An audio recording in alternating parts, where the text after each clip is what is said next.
दैनिक Chhattisgarh channel देखना शुरू कर चुके हैं आप और छत्तीसगढ़ प्रदेश की आज की तमाम सभी महत्वपूर्ण बड़ी खबरों की शुरुआत जय जोहार और नमस्कार के साथ। छत्तीसगढ़ कांग्रेस ने बंद का चैम्बर ऑफ कॉमर्स ने इनकार कर दिया है, जहां शॉर्ट नोटिस पर समर्थन नहीं कर सकते। ये बातें छत्तीसगढ़ चैम्बर ऑफ कॉमर्स ने करी है। कवर्धा हिंसा मामले में कांग्रेस ने पूरे छत्तीसगढ़ बंद का आह्वान आज किया है और ऐसे में पूरा प्रदेश बंद रखने की बात कांग्रेस ने कही है। हालांकि शुक्रवार को छत्तीसगढ़ चैम्बर ऑफ कॉमर्स की बैठक में ये तय हुआ है कि बंद को व्यापारी अपना समर्थन नहीं देंगे। इसके अलावा चैम्बर ऑफ कॉमर्स की तरफ से कहा गया है कि इतने शॉर्ट नोटिस पर प्रदेश की तमाम दुकानों को बंद करना मुमकिन नहीं है। प्रदेश कांग्रेस अध्यक्ष दीपक बैज ने प्रदेश में बिगड़ती कानून व्यवस्था का हवाला देकर छत्तीसगढ़ बंद करने का आह्वान किया था। Chhattisgarh chamber of commerce and industries के प्रदेश महामंत्री अजय भसीन ने बताया कि छत्तीसगढ़ प्रदेश कांग्रेस कमेटी का पत्र हमें 20 सितंबर शुक्रवार को मिला और इसमें छत्तीसगढ़ प्रदेश कांग्रेस कमेटी की ओर से कराए जा रहे बंद को समर्थन देने का आग्रह किया गया है। बंद का समर्थन करना केवल कार्यकारिणी का क्षेत्राधिकार है। इतने अल्प समय में कार्यकारिणी की बैठक बुलाना संभव नहीं है। साथ ही चैम्बर ने कहा कि छोटे छोटे व्यापारी, रेहड़ी पटरी एवं व्यापारिक संगठन इसमें जुड़े हुए हैं, जिसमें फल, सब्जी, दूध एवं अन्य कच्चे सामान का व्यवसाय करने वाले आकस्मिक बंद से आर्थिक नुकसान इनको उठाना पड़ता है। लिहाजा छत्तीसगढ़ बंद का समर्थन करने में चैम्बर असमर्थ है।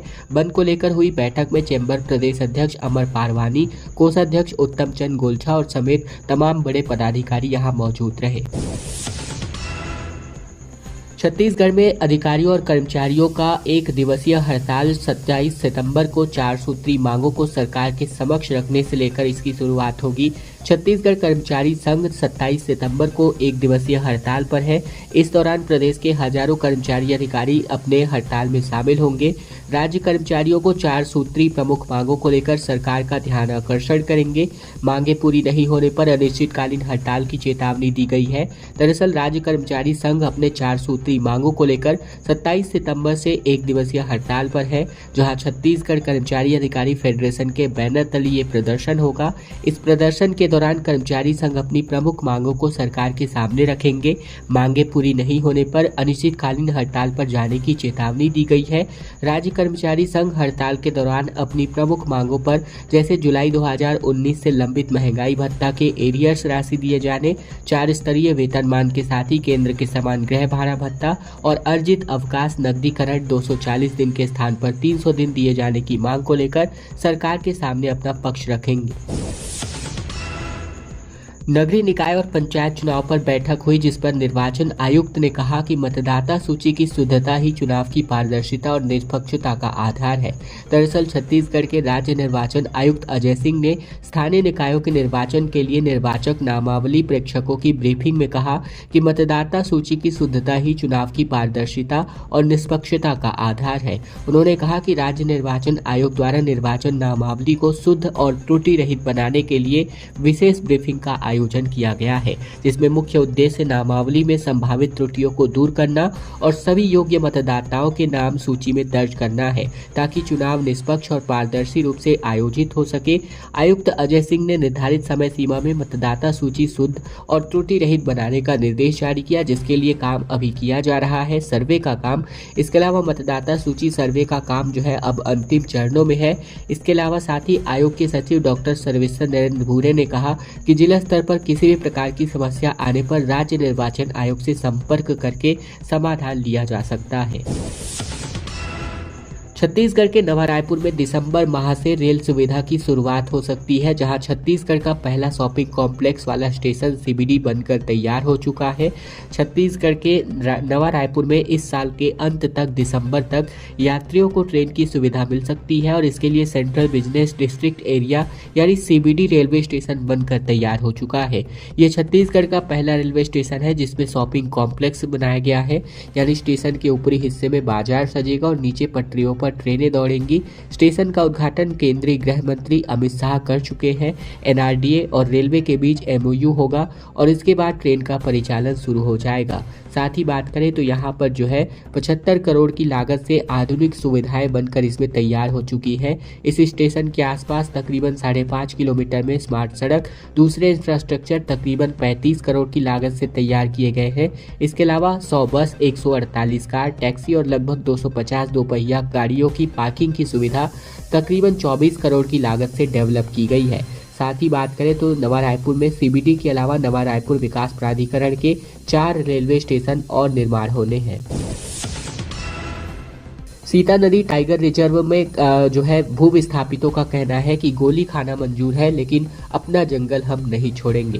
दरअसल छत्तीसगढ़ के एनटीसीए यानी कि नेशनल बाघ संरक्षण प्राधिकरण के एक लेटर ने उदंती सीता नदी टाइगर रिजर्व के कोर एरिया में बसे कई गांवों में अपना बवाल मचा दिया है। ग्रामीणों का कहना है कि आदेश का हवाला देकर सरकार उनके पूर्वजों के बसाए गांवों को खत्म करने की तैयारी में है। उन्हें जंगल में छोड़ने के लिए मजबूर किया जा रहा है। ऐसे में 26 गांवों ने खुला ऐलान कर दिया है, गोली खा लेंगे पर जंगल नहीं छोड़ेंगे। बेदखली के विरोध में गुरुवार को ये सभी जिला मुख्यालय गरियाबंद में जुटे, जहां गांधी मैदान में धरना प्रदर्शन इनके द्वारा किया गया। सभा को संबोधित करते हुए जिला पंचायत सभापति लोकेश्वरी नेताम ने कहा कि उदंती सीता नदी में न तो हमें केंद्र सरकार ने बिठाया है और न ही राज्य सरकार ने। हमारे पूर्वजों ने खून पसीना एक करके यहाँ गाँव बसाए हैं। पीढ़ी दर पीढ़ी हम जंगलों की रखवाली करते आए हैं। वन्य जीव जंतु हमारे जीवन का एक अभिन्न हिस्सा है, इन्हें छोड़कर हम कैसे जा सकते हैं। जिला पंचायत उपाध्यक्ष संजय नेताम ने कहा कि एनटीसीए का बेदखली वाले आदेश में जनजातियों की चिंताएं बढ़ाती है। छत्तीसगढ़ के कोरबा से खबर, जहां टूटे फूटे रनवे पर विमान उतरने की दे दी गई मंजूरी, जिसके बाद बाल छत्तीसगढ़ के वित्त मंत्री, स्वास्थ्य मंत्री और बीजेपी प्रदेश अध्यक्ष बन गए। छत्तीसगढ़ के कोरबा में एक बड़ा हादसा होने से टल गया, जहां सरकारी विमान को टूटे फूटे रनवे पर उतरने की मंजूरी दे दी गई। हवाई पट्टी पर उतरते ही विमान हिचकोले खाने लगा। हालांकि पायलट की सूझबूझ से सुरक्षित लैंडिंग हो पाई। इस विमान में छत्तीसगढ़ वित्त मंत्री ओपी चौधरी, स्वास्थ्य मंत्री श्याम बिहारी जायसवाल, प्रदेश भाजपा अध्यक्ष सवार थे, जो बाल बच गए। रुगमगरा के एयर स्ट्रिप के संचालन और मेंटेनेंस का जिम्मा बालको और सीएसईबी के पास है, लिहाजा दोनों को नोटिस जारी किया गया है। जानकारी के मुताबिक उचित देखरेख के अभाव में हवाई पट्टी क्षतिग्रस्त हो गई थी, जिसके बाद भी विमान को यहां उतरने की अनुमति दे दी गई। वित्त मंत्री ओपी चौधरी ने इस मामले को गंभीरता से लिया और उन्होंने कारण जानने और जिम्मेदार लोगों की जानकारी लेने के निर्देश प्रशासनिक अधिकारियों को दिए हैं। महासमुंद में जर्जर सड़क को लेकर छात्र और छात्राओं ने चक्का जाम कर दिया। गड्ढों और कीचड़ से सनी स्कूल इनको जाना मुश्किल होता है, जहां मरम्मत के आश्वासन के बाद इनकी हड़ताल खत्म हुई। छत्तीसगढ़ के महासमुंद जिले के ग्राम पंचायत अछोली के छात्र छात्राओं ने गड्ढे और कीचड़ से अटी सड़क के विरोध में यहां पर तकरीबन 4 घंटे तक चक्का जाम कर दिया। पीडब्ल्यूडी और पुलिस की समझाइश और जल्द ही सड़क की रिपेयरिंग करने के आश्वासन के बाद छात्रों ने अपना चक्का जाम समाप्त किया। महासमुंद जिला मुख्यालय से तकरीबन 20 किलोमीटर दूर ग्राम पंचायत अछोली के छात्र छात्राओं ने एक बार फिर अपनी सड़क की मांग को लेकर तकरीबन 4 घंटों तक चक्का जाम किया है। हाई स्कूल के छात्र छात्राओं ने सड़क के बीच अपनी साइकिलें खड़ी करके जाम कर दिया और प्रशासन के खिलाफ जमकर नारेबाजी करते रहे। सड़क पर बड़े बड़े गड्ढे और कीचड़ से छात्र छात्राएं पिछले साल भर से परेशान है। इसके अलावा 9वीं 10वीं 11वीं और 12वीं की तकरीबन 90 छात्र छात्राएं इसी सड़क से होकर बोहनिक स्थित हाई स्कूल जाते हैं और इसी सड़क के दोनों और छोटे बड़े उद्योग भी संचालित है, जिसकी वजह से भारी वाहनों का आवागमन लगातार जारी रहता है और इसकी वजह से सड़कों के हालात पूरी तरह गड्ढे में तब्दील हो गए हैं। रायपुर के नरैया तालाब में टॉय ट्रेन चलने वाली है, जिसके लिए दशहरा से पहले बूढ़ा तालाब में फूड कोर्ट, जिम, वॉकिंग और स्पोर्ट्स क्लब की सुविधाएं यहां पर मुहैया कराई जानी है। राजधानी रायपुर के नगर निगम आयुक्त और स्मार्ट सिटी लिमिटेड के एमडी अविनाश मिश्रा ने रायपुर के बूढ़ा तालाब का निरीक्षण किया, जहां उन्होंने स्मार्ट सिटी के प्रोजेक्ट से जुड़े कामों को लेकर अधिकारियों से बातचीत की। इस दौरान उन्होंने दशहरा से पहले बूढ़ा तालाब में फूड कोर्ट बनाने का निर्देश जारी किया। इस ऐतिहासिक बूढ़ा तालाब में लोगों को फूड कोर्ट के साथ ही जिम्नास्टिक, जॉगिंग और वॉकिंग जैसी सुविधाएं मिलेंगी और इसके अलावा लोग यहां पर स्पोर्ट्स एडवेंचर भी कर सकते हैं। उन्होंने यहां पर बिजली, पानी और लाइट जैसी बेसिक सुविधाओं को जल्द ही बेहतर करने के लिए कहा है, जिससे रायपुर के लोगों को इसका लाभ मिल सके। गणेश विसर्जन की झांकी में चाकू, ब्लेड और कैंची लेकर आए तकरीबन 60 बदमाशों की गिरफ्तारी की गई है। 10 विशेष टीमों का यहां पर गठन किया गया था इन चाकूबाजों को कंट्रोल करने के लिए। छत्तीसगढ़ के रायपुर गणेश विसर्जन की झांकी में चाकू, ब्लेड, कैंची लेकर तकरीबन 60 बदमाश को पुलिस ने अपनी विशेष टीमों के माध्यम से गिरफ्तार किया। वहीं वरिष्ठ पुलिस अधीक्षक डॉक्टर संतोष कुमार सिंह ने अधिकारियों और कर्मचारियों को गणेश विसर्जन की झांकी को इंसिडेंट फ्री और शांतिपूर्ण संपन्न कराए जाने के लिए गुंडा बदमाशों, आपराधिक और शरारती तत्वों के विरुद्ध प्रभावी कार्यवाही के निर्देश दिए थे। इसके अलावा विसर्जन में सुरक्षा के लिए जिले के थाने, चौकियों और एंट्री क्राइम साइबर यूनिट के संयुक्त स्टाफ को 10 विशेष टीम गठित किया गया था और ये टीमें झांकी गुजरने वाले मार्ग के शहर, मुख्य चौक चौराहों, संवेदनशील क्षेत्रों पर तैनात किए गए थे। साथ ही विसर्जन झांकी के दौरान विशेष टीमों ने संदिग्ध व्यक्तियों पर बारीकी से नजर रखते हुए उन्हें चिन्हित करके उनकी तलाशी ली, जहां 60 बदमाशों की गिरफ्तारी की गई है। एसआई भर्ती परीक्षा के अभ्यर्थियों से मिलने पहुंचे डिप्टी सीएम, जहां जमीन पर बैठकर इन्होंने इनसे बातचीत करी। डिप्टी सीएम और गृह मंत्री विजय शर्मा एसआई भर्ती परीक्षा के अभ्यर्थियों से मिलने पहुंचे। गृह मंत्री विजय शर्मा ने अभ्यर्थियों से जमीन पर बैठकर तकरीबन 20 मिनट तक बातचीत करी। डिप्टी सीएम शर्मा ने एसआई भर्ती परीक्षा के रिजल्ट को लेकर अभ्यर्थियों और उनके पालकों के साथ चर्चा की। बता दें कि एसआई भर्ती परीक्षा के परीक्षार्थी रिजल्ट जारी करने को लेकर एक बार गृह मंत्री विजय शर्मा के निवास के बाहर धरने पर बैठे हैं। साथ ही 15 दिनों के भीतर गृह मंत्री विजय शर्मा के दिए गए आश्वासन के पूरे नहीं होने के कारण एसआई भर्ती परीक्षा के अभ्यर्थी, उनके पालक राजधानी रायपुर स्थित गृह मंत्री के निवास के सामने दोपहर से अपनी मांगों को लेकर धरने पर बैठे हैं। इसके पहले परीक्षार्थियों ने 4 सितंबर को गृह मंत्री विजय शर्मा से मुलाकात की थी और इस दौरान उन्होंने 15 दिनों के अंदर रिजल्ट जारी करने का आश्वासन दिया था। अभ्यर्थियों ने उम्मीद जताई थी कि परीक्षा परिणाम अब घोषित कर दिए जाएंगे। चूंकि छत्तीसगढ़ हाई कोर्ट ने भी 90 दिन का वक्त दिया था छत्तीसगढ़ सरकार को, लेकिन अब दोनों समय सीमा की अवधि समाप्त हो जाने के बाद इनके सब्र का अंबार फूटता नजर आ रहा है। साथ ही बात करें तो अब परीक्षार्थी अपने गृह मंत्री को उनके वादे दिलाने के लिए परीक्षार्थी उनके राजधानी निवास के बाहर पालकों के साथ दोपहर में धूप से बैठे नजर आए, जहां रात के वक्त गृह मंत्री ने उनके पालकों के साथ 20 मिनट की वार्ता करी। विधायक के नाम पर अधीक्षिका से 1 लाख रुपए की डिमांड करी गई। छत्तीसगढ़ में वार्डन ने कहा कि ज्यादा पैसे दे रहे हैं, उसे रख लो। इसके अलावा इन्होंने इस्तीफा दे दिया। छत्तीसगढ़ के बस्तर और दंतेवाड़ा जिले की सरहद पर स्थित बागमुंडी पनेड़ा गांव की कन्या आश्रम शाला की अधीक्षिका से एमएलए के नाम पर तकरीबन 1 लाख रुपए की डिमांड करी गई। एक शख्स ने उन्हें कॉल करके कहा कि एमएलए ने पैसे मांगे हैं, पैसे तो देने पड़ेंगे। वहीं अधीक्षिका ने कहा कि मैं इतने पैसे नहीं दे पाऊंगी, जो ज्यादा पैसे दे रहा है उसे अधीक्षिका के पद पर रख लो। अधीक्षिका सुखमती सोरी और एक शख्स के बीच फोन पर हुई बातचीत का ऑडियो क्लिप वायरल हो रहा है। इसी दबाव के चलते अधीक्षिका ने तकरीबन सप्ताह भर पहले अपने पद से इस्तीफा दे दिया था। महिला की पोस्टिंग बास्तानार क्षेत्र के यहाँ विधायक विनय गोयल है, जहाँ जो भाजपा से जीत कर आए हैं। इसके अलावा वायरल ऑडियो में सामने वाला शख्स कौन है, फिलहाल ये स्पष्ट नहीं हो पाया है। छत्तीसगढ़ में पटवारी और लेखापाल गिरफ्तार हुए हैं रिश्वत लेने के इल्जाम में, जहां एसीबी ने सरगुजा और मनेन्द्रगढ़ में अपना छापा मारा। पटवारी 5,000 तो वही अकाउंटेंट ने 19,000 रुपए घूस लेते हुए रंगे हाथों इनका पकड़ा गया।